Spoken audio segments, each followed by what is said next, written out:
how are you? I hope you are all fine. Now we are discuss unit 4 third atom and molecule. ठीक है. And बेटा ये हमारी complete हो चुकी है.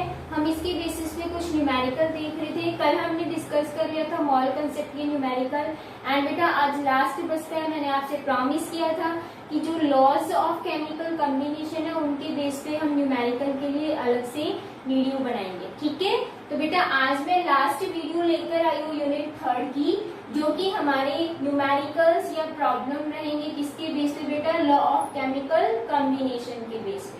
ठीक है. आज हम कुछ न्यूमेरिकल डिस्कस करने वाले हैं. आपने दो लॉस पढ़े थे बेटा. एक तो पढ़ा था law of conservation of mass, जिसमें क्या होता है, mass of reactant is equal to the mass of product. ठीक है.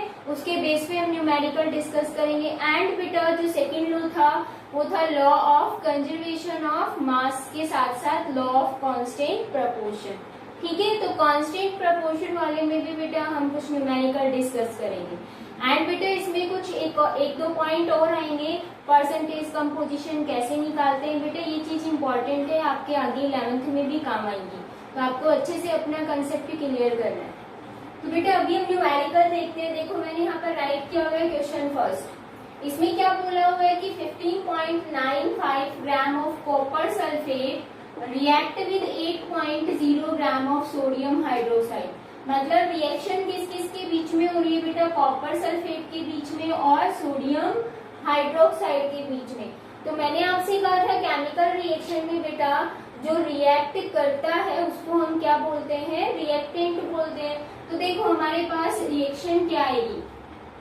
सबसे पहले कॉपर सल्फेट है वो बेटा किसके साथ रिएक्ट कर रहा है, react with sodium hydroxide. That mean sodium hydroxide आपका यहाँ आएगा. ठीक है. ये दोनों क्या है बेटा, रिएक्टेंट है. अब ये दोनों रिएक्ट करके बेटा एरो करके आप प्रोडक्ट लिखोगे. प्रोडक्ट क्या क्या बना, copper hydroxide and sodium sulphate. ठीक है. तो आप यहाँ लिखोगे कॉपर हाइड्रोक्साइड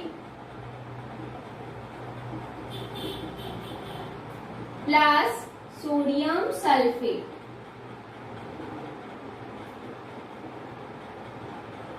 ये आपके पास दो क्या आ गए हैं बेटा, रिएक्टेंट, और दो क्या आ गए हैं, प्रोडक्ट.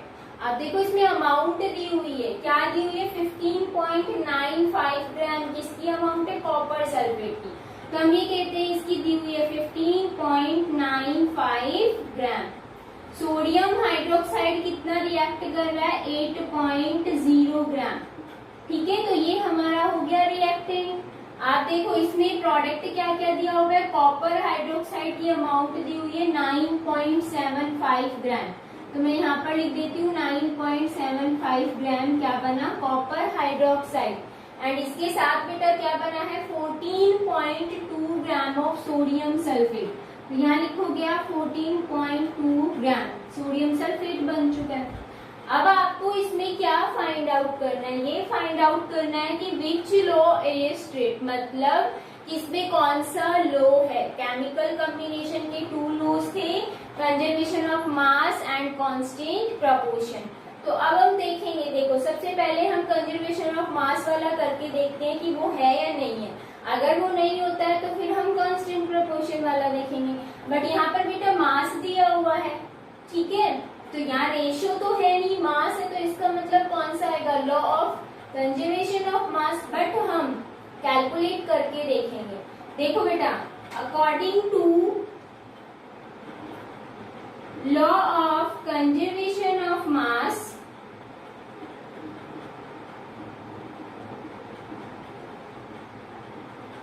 क्या होता है, mass of reactant is equal to the mass of product. यही होता है. आप देखो रिएक्टेंट हमारे पास 2 है, तो इन दोनों के मास को क्या कर दोगे बेटा, प्लस. वो हमारे पास क्या आ जाएगा, कंप्लीट रिएक्टेंट का मास आ जाएगा.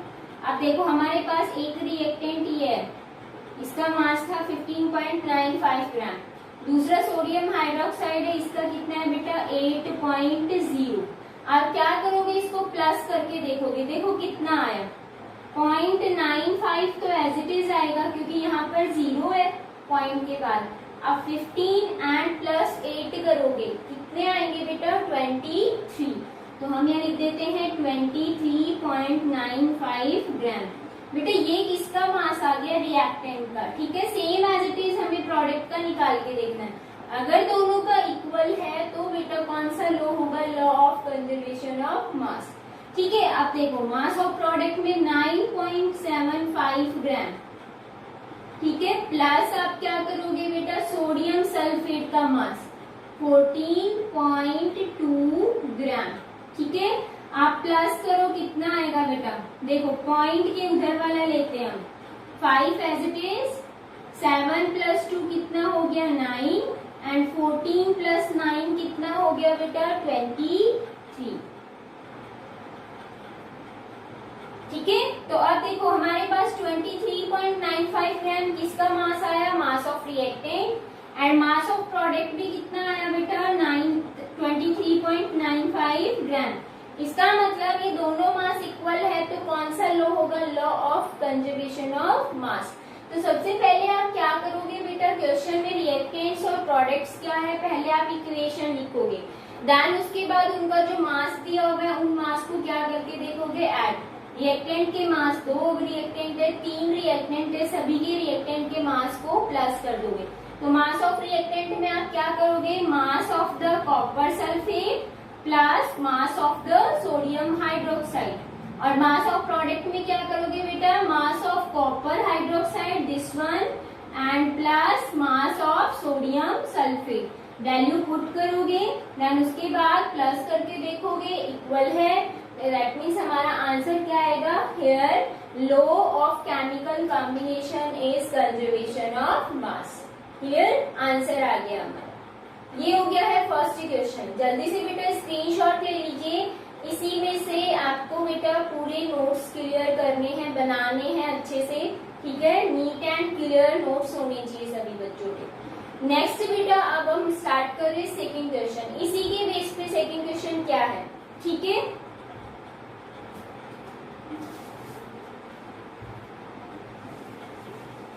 आई होप सभी बच्चों ने स्क्रीनशॉट ले लिया होगा। चलो सेकंड क्वेश्चन देखते हैं अभी हम।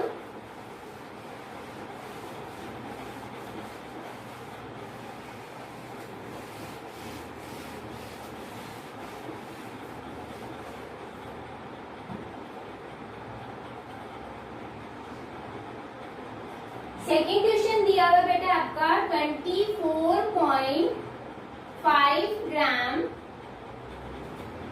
of potassium chlorate decompose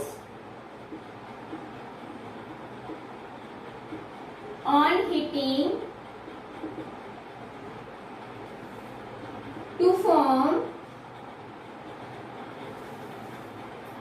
14.9 gram potassium chloride and oxygen. Calculate the mass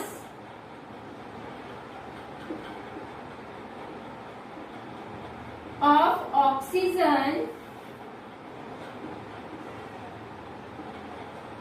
formed which law of chemical combination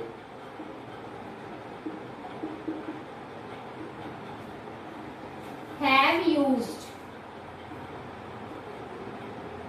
इसमें बेटा आपको देखो क्वेश्चन अच्छे से समझना है, रीड करना है। 24.5 ग्राम पोटेशियम क्लोरेट था जो कि डीकम्पोज हो गया है। कैसे डीकम्पोज हुआ, डीकम्पोज का मतलब होता है ब्रेक डाउन होना। जब हमने उसको क्या किया बेटा, हीट किया। तो सबसे पहले बेटा जब आप सॉल्यूशन लिखते हो या आंसर लिखते हो तो इस टाइप के क्वेश्चन में केमिकल रिएक्शन लिखना होता है सबसे पहले। देखो बेटा आपके पास सिर्फ एक ही रिएक्टेंट है और वो क्या है, पोटेशियम क्लोरेट, ठीक है। इस पोटेशियम क्लोरेट को बेटा आपने क्या किया है, हीट किया है। हमने यहाँ लिख दिया हीट। जैसे ही हम हीट करेंगे ये क्या हो जाएगा, ब्रेक डाउन हो जाएगा, टूट जाएगा और क्या बनाएगा, देखो लिखा हुआ है टू फॉर्म, क्या बनाया 14.9 ग्राम ऑफ पोटेशियम क्लोराइड। मतलब आपके पास एक क्या बन गया, पोटेशियम क्लोराइड एंड बेटा सेकंड क्या बन गया, इसमें लिखा हुआ है एंड ऑक्सीजन, ऑक्सीजन भी बन गया। ठीक है, आप देखो हमारे पास क्वेश्चन में क्या बोला हुआ है, calculate the mass of oxygen form. इसका मास दिया हुआ है क्वेश्चन में, ये रहा। इसका भी मास दिया हुआ है, ये रहा। निकालना किसका बेटा, ऑक्सीजन का। बहुत इजी है। ठीक है, सबसे पहले हम मास की बात हो रही है यहाँ, तो हम क्या कर रहे हैं, लॉ ऑफ कंजर्वेशन ऑफ मास के अकॉर्डिंग करके देखते हैं। ठीक है, उसमें क्या होता है, mass of reactant is equal to the mass of product. Same निकालना है हमें। देखो अब हमारे पास जो मास ऑफ रिएक्टेंट है, मास ऑफ पोटेशियम क्लोरेट, ठीक है, दिया हुआ है, क्या है,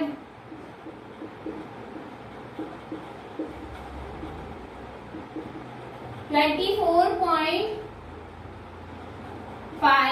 ग्राम। ठीक है, एंड बेटा मास ऑफ पोटेशियम क्लोराइड भी दिया हुआ है,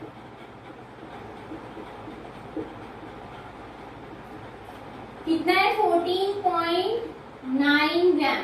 ठीक है, एंड बेटा आपको कैलकुलेट क्या करना है, मास ऑफ ऑक्सीजन आपको कैलकुलेट करना है, जिसको हमने x मान लिया। ठीक है, ये हमें कैलकुलेट करना है। तो देखो बेटा क्या होता है, mass of reactant is equal to mass of product होता है। मास ऑफ रिएक्टेंट यहाँ पर आप लिखोगे, मास ऑफ आपका रिएक्टेंट क्या है बेटा, पोटेशियम क्लोरेट। ठीक है, आपका मास क्या, पोटेशियम क्लोरेट आपका रिएक्टेंट है, इसका मास दिया हुआ है, is equal to mass of potassium chloride plus क्या आ जाएगा बेटा, मास ऑफ ऑक्सीजन। ठीक है, हमने लॉ ऑफ कंजर्वेशन ऑफ मास देखा, क्योंकि यहाँ पर मास दिया हुआ है, कोई रेशियो नहीं दिया हुआ है। अब देखो बेटा इसका मास दिया हुआ है, कितना है, 24.5 इक्वल टू, बेटा इसका मास कितना दिया हुआ है, 14.9 प्लस इसका मास आपको निकालना है, हमने क्या मान लिया, x। अब x की वैल्यू निकालनी है, तो जो ये वैल्यू है ये कहाँ चली जाएगी, इक्वल के इधर, तो बेटा यहाँ प्लस में, इधर जाएगी तो किस में हो जाएगी, माइनस में। तो हम ऐसे लिख सकते हैं x is equal to 24.5 minus 14.9। तो हम इसको सॉल्व करेंगे तो हमारे पास x की वैल्यू कितनी आएगी, देखो यहाँ पर है पॉइंट के बाद 5। ठीक है, मैं यहाँ लिख देती हूँ, 24.5 था, इसमें से हमें 14.9 क्या करना है बेटा, माइनस करना है। 5 में से 9 नहीं जा सकता, तो 15 में से जब 9 जाएगा तो बेटा कितना आएगा, देखो 6। तो यहाँ पर क्या आ जाएगा, 6। अब बेटा यहाँ 3 बचा, 1 पावर इधर से आ जाएगी 13 में से 4 जाएगा तो बेटा कितना आएगा, 9। तो हम क्या करेंगे, यहाँ पर आंसर लिख देंगे, x इज इक्वल टू 9.6 ग्राम। और x क्या था बेटा, मास ऑफ ऑक्सीजन। तो हमारा आंसर आ गया, mass of oxygen is equal to 9.6 gram. ठीक है, आप देखो आपके पास मास ऑफ रिएक्टेंट ये था, प्रोडक्ट में आपके पास एक ये है और एक मास ऑफ ऑक्सीजन है। मास ऑफ ऑक्सीजन की वैल्यू हमने निकाली 9.6, आप यहाँ वैल्यू रख दोगे। अब हम देखेंगे कि ये लॉ ऑफ कंजर्वेशन ऑफ मास को फॉलो करता है या नहीं करता। कैसे पता चलेगा, देखो मास ऑफ पोटेशियम क्लोरेट कितना है, 24.5, एंड बेटा इन दोनों का जो मास है वो प्लस करके देखो, अगर वो 24.5 के इक्वल आता है तो ये लॉ ऑफ कंजर्वेशन ऑफ मास को फॉलो कर रहा है। आप करके देखो, देखो बेटा ये जो था आपका प्रोडक्ट है और ये भी प्रोडक्ट है। ठीक है, इसका हमने मास निकाल लिया, इसका गिवन है, इसका कितना है 14.9। ऑक्सीजन का मास अभी अभी निकाला 9.6 प्लस करके देखो इसको, जैसे ही प्लस करोगे कितना आएगा यहाँ पर 5 4 एंड 2, आंसर कितना है 24.5। एंड बेटा जो आपके पास पोटेशियम क्लोरेट था वो क्या था रिएक्टेंट, इसका भी मास कितना होता है 24.5। इसका मतलब यहाँ पर जो law of chemical combination use में आया है वो क्या है, law of conservation of mass. Clear है बेटा, ये दो टाइप के क्वेश्चन आते हैं लॉ ऑफ कंजर्वेशन ऑफ मास में। क्या, एक तो आपके पास जो मैंने फर्स्ट क्वेश्चन कराया उस टाइप का, और एक सेकंड में बेटा क्या होता है, दो चीजें करनी है आपको। सबसे पहले इस रिएक्टेंट का मास नहीं, प्रोडक्ट का मास नहीं दिया हुआ है, प्रोडक्ट का मास निकालना है। कैसे, दिस वन, ठीक है। आप ये वाला फॉर्मूला अप्लाई करोगे देन निकालोगे। आप देखो बेटा, अब इसमें हमें इसका मास तो पता चल गया, अब हमें ये निकालना है कौन सा लॉ फॉलो करता है। तो अगर बेटा हम इन दोनों के मास को प्लस करते हैं और वो वैल्यू अगर इसके मास के इक्वल आता है तो इसका मतलब वो कौन सा लॉ होगा, लॉ ऑफ कंजर्वेशन ऑफ मास। तो हमने क्या किया, इसकी वैल्यू और इसकी वैल्यू, दैट मीन्स इनके जो मास थे दोनों को हमने प्लस करके देखा, वो कितना आया 24.5। एंड बेटा जो पोटेशियम क्लोरेट है उसका भी मास कितना होता है 24.5, दैट मीन्स दोनों वैल्यू क्या आई है, इक्वल। ठीक है, तो आपको लास्ट में क्या करना है, लास्ट में इन दोनों वैल्यूज को प्लस करके और ये बताना है mass of the potassium chlorate is equal to the mass of potassium chloride and oxygen, that means law is a conservation of mass is used. ठीक है, बस ये आंसर देना है। ये हो गया सेकंड, किसके बेस पे, लॉ ऑफ कंजर्वेशन ऑफ मास के बेस पे। अब बेटा मैं डिस्कस करना चाह रही हूँ लॉ ऑफ कांस्टेंट प्रोपोर्शन। बहुत इजी आता है बेटा, उसमें ज्यादा टफ नहीं है। स्क्रीनशॉट ले लिया सभी ने, ठीक है, आपको नोट डाउन करना है। बेटा ये जो वैल्यू मैंने इधर रखी है वो आपको नीचे लिखनी है। ठीक है, आपको क्या करना है, mass of potassium chloride plus mass of oxygen plus करके देखना है और किसके इक्वल करना है, mass of the potassium chlorate के। नेक्स्ट देखो बेटा,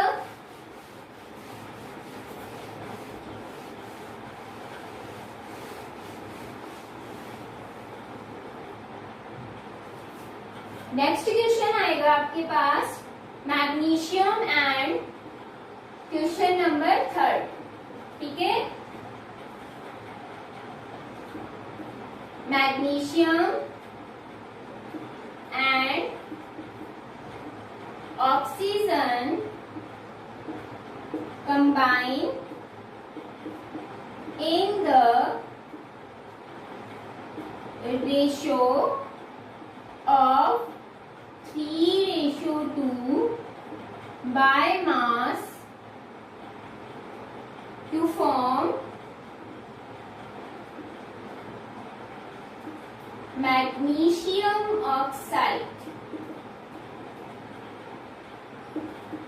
What is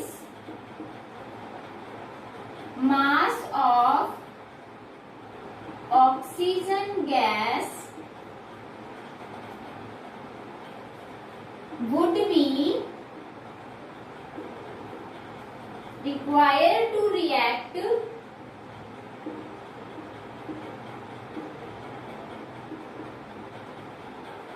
completely with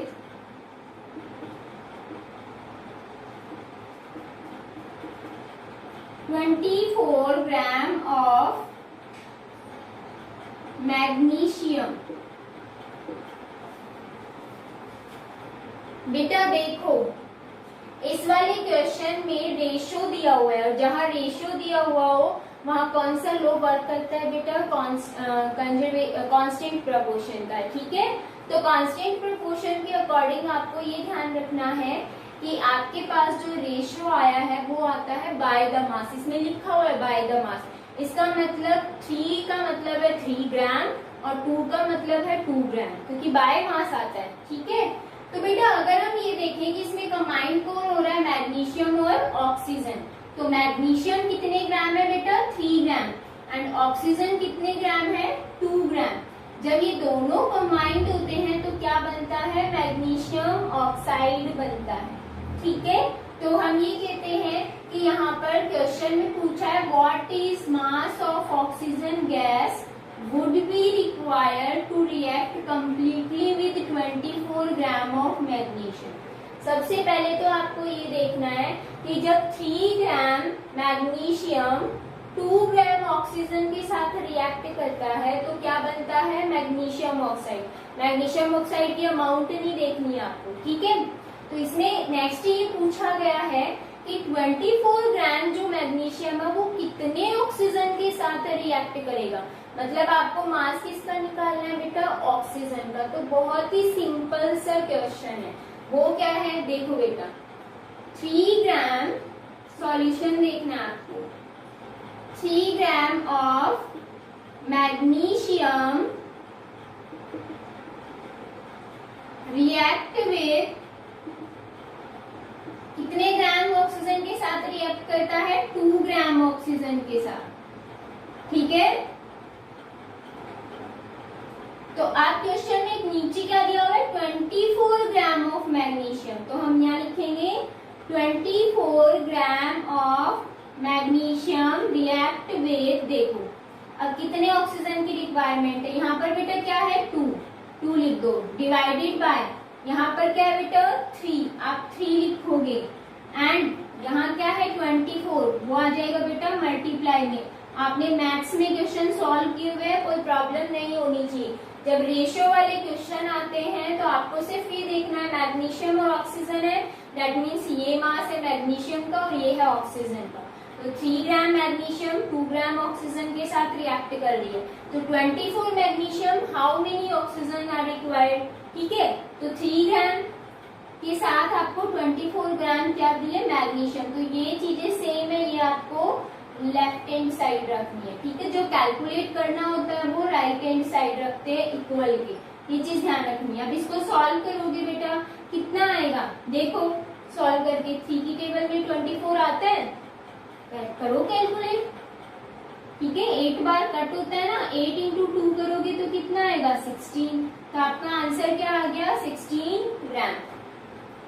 clear, तो आपके पास जो आंसर है वो आ गया, मास ऑफ ऑक्सीजन निकालना था, तो दैट मीन्स हमारे पास आ गया मास ऑफ ऑक्सीजन। आंसर आ गया सभी के पास, this one is our answer, right. आप देखो बेटा ये हो गया कंप्लीट। अब इसमें नेक्स्ट हम देखते हैं क्या कि इसमें जो परसेंटेज कंपोजिशन है वो कैसे निकाला जाता है। आप इसके बेस पे बेटा इसमें लॉ ऑफ कांस्टेंट प्रोपोर्शन बताओगे, क्योंकि रेशियो दिया हुआ है। इसमें अगर पूछते हैं कि विच लॉ इज इलस्ट्रेट, ठीक है। नेक्स्ट बेटा इसमें हम परसेंटेज कंपोजिशन लास्ट पॉइंट करके देखते हैं। चलो स्टार्ट करते हैं।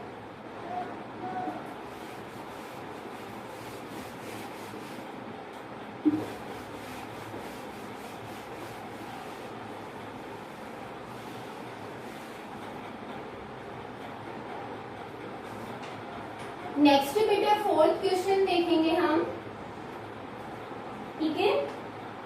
0.24 ग्राम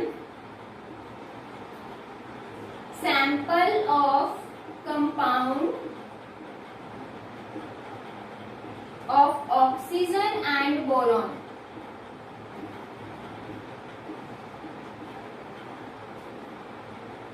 was found by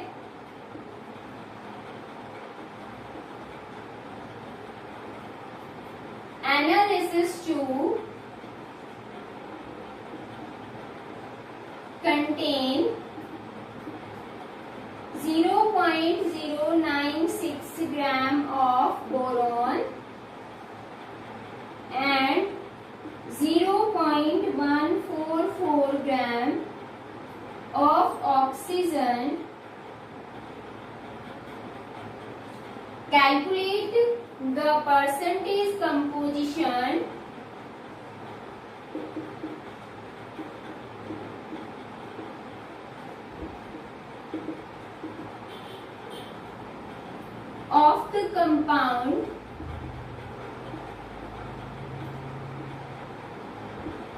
by mass. आप देखो बेटा इस क्वेश्चन में पूछा क्या है, परसेंटेज कंपोजिशन।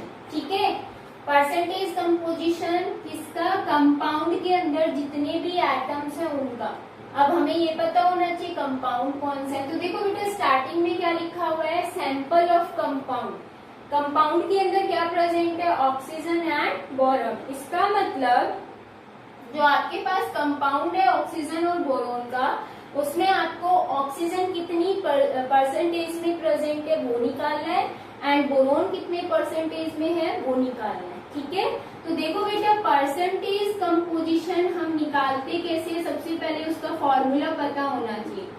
परसेंटेज कंपोजिशन, हम आंसर देख रहे इसका, is equal to mass of one element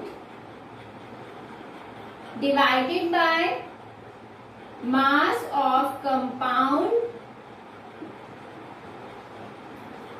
multiply by 100।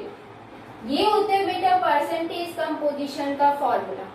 आप देखो बेटा क्वेश्चन में दिया हुआ है 0.24 ग्राम सैंपल ऑफ कंपाउंड, मतलब जो कंपाउंड है उसका मास दिया हुआ है 0.24। अब मास ऑफ वन एलिमेंट अगर हम देखें तो देखो बेटा क्वेश्चन में भी दिया हुआ है कंटेन 0.096 ग्राम ऑफ बोरोन, मतलब बोरोन का मास है दिस वन एंड ऑक्सीजन का मास है दिस वन। सारी वैल्यूज दी हुई है फॉर्मूले में, एज इट इज बेटा आपको पुट करना है। ठीक है, तो हम निकालते हैं परसेंटेज कंपोजिशन ऑफ बोरोन।